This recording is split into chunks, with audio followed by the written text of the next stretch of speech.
Hello, and welcome to the Northern Iron podcast. In this episode, I have Seán Martin Kane, who is an activist for participation and the practice of rights based in Belfast. Seán has campaigned against homelessness and is fighting for cross-community housing.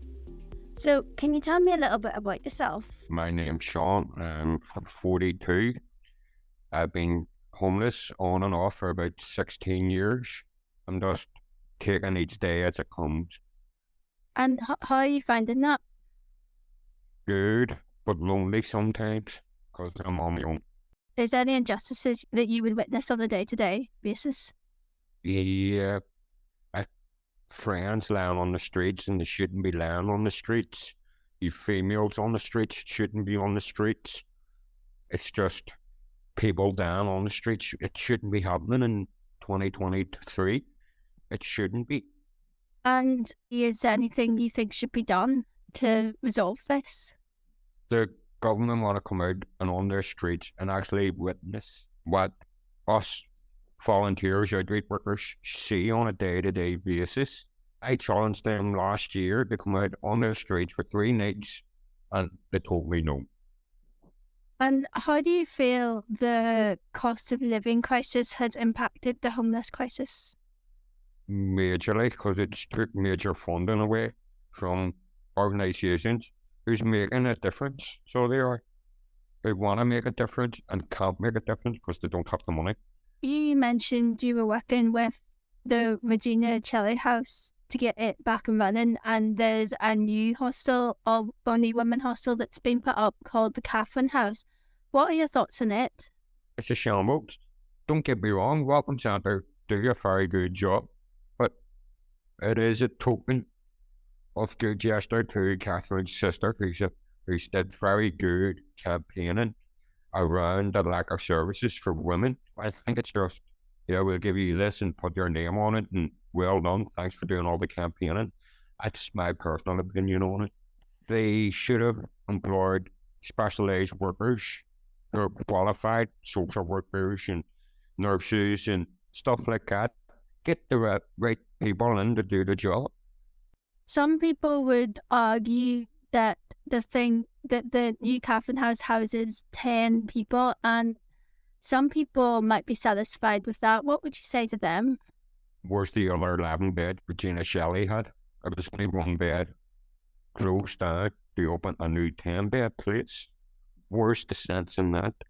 In the past, you said that at the moment there's more of a focus on reactive services. What sort of long-term strategy for eliminating homelessness would you like to see?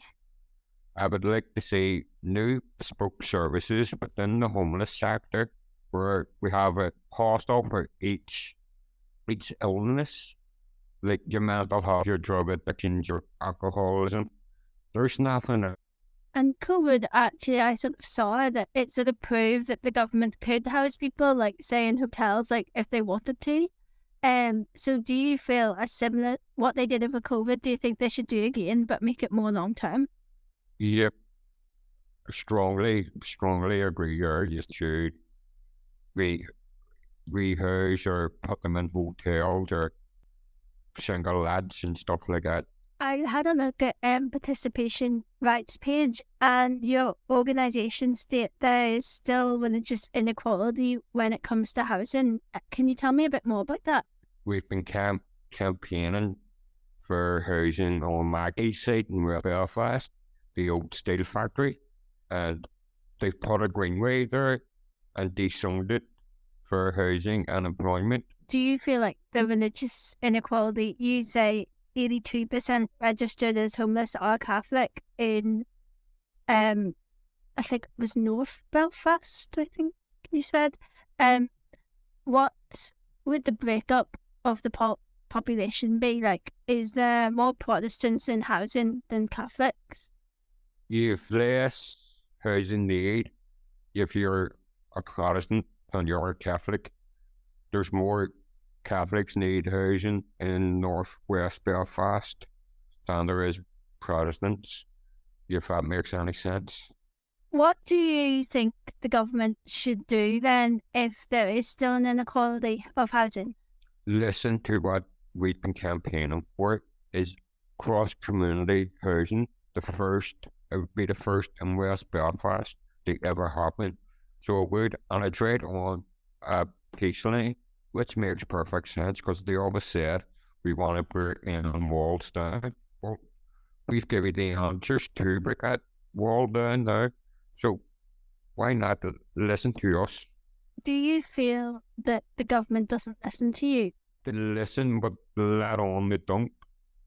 People in West and North Belfast, the Commission says they're open to the idea of housing on Maggie's, but yet there's something there that they just won't budge. That because it's on Peace Walk, they don't believe that a housing development would do well there.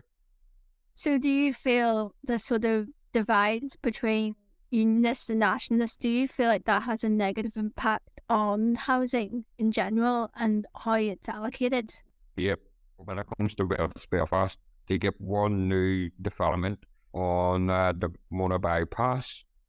That's not going to fix the 14,000 people on the waiting list in North and West Belfast. It shouldn't be accepted. It shouldn't be allowed. Do you feel that people are putting sort of like all the policies to do with welfare, do you think they're good enough? No. But yet you're made to do all these hurdles and stuff like that just to get benefits. They're designed to make people feel. And are there any specific messages you're hoping to send out? A homeless life matters, and we can work together to build a better future for everyone.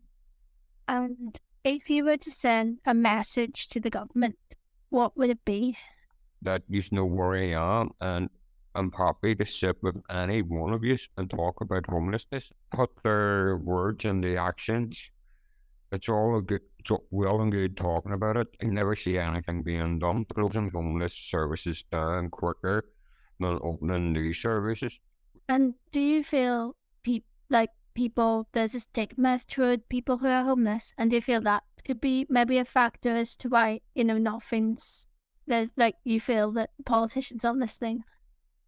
People see homeless as people being dirty, living on the streets, but if they didn't want to see people on the streets, they should do something about it and fix it. Is there anything in the pipeline coming up? Is there any events that you're hosting or any activism that you're calling, that you want to call people to action or anything? I'm trying to organise another protest for City Hall within the coming weeks as we speak, because I don't think there's enough being done after the last one we had. Do you feel homelessness is represented in the media enough? No, it's not covered on a daily basis. It's not represented enough. It needs to be spoken about more. You never hear about a homeless death being reported on the news. In 5 years' time, what would you have liked to achieve? In 5 years' time, I would like to be running my own day centre / night shelter for the homeless, where instead of just giving them food, clothes, and a bed, I want to set bricks down for them. I want to give them goals to achieve, and hopefully in 5 years' time, there is no homelessness. That would be my dream. Well, thank you for speaking with me. If you would like to know more about what Seán and participation in the practice of rights do, check out their website. I'll link this in the description. The next episode after this will be my last one before I take a mid-season break. But till next time, stay tuned and we'll talk later.